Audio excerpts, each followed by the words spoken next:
woman contracted a strange illness, and by the next day when she was found, she had already become a shriveled corpse, skin and bones. Afraid of causing panic, her family didn't announce her death to the village. The shaman warned them that the burial could only take place 7 days later, and that it must be a water burial in a specific pond. In Indonesia, burial in the ground is a common tradition. Tari initially wanted to lay her mother to rest this way, but seeing how strange her mother's death was, she reluctantly followed the shaman's instructions. Before the burial, Tari kept her mother's body in their home, but on the very first night, something terrifying happened. While keeping vigil, Tari suddenly heard her mother's voice. It sounded like she was urging them to leave immediately. The nanny, hearing the noise, came over. Thinking Tari was just exhausted, she told her to go rest. But as soon as she returned to her room, Tari heard her daughter scream. Her daughter tearfully told her that grandma had just been lying on their bed. But when Tari looked, aside from her youngest son, no one else was there. She could only comfort her daughter, saying it must have been a nightmare. The second day arrived quickly.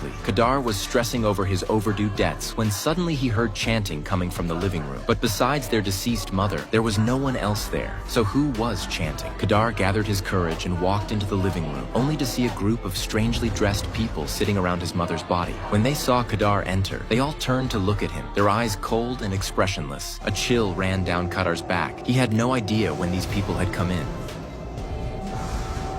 But the moment the light was turned on, they all vanished into thin air. Kadar stood frozen in shock. The strange events didn't stop there. On the third day, Kadar was drunk and groggy when a woman pulled him into a narrow alley. It was supposed to be a dead end, but the woman mysteriously opened a hidden door in the alley. The next morning, when Kadar woke up, he found himself completely naked, lying in the middle of a graveyard.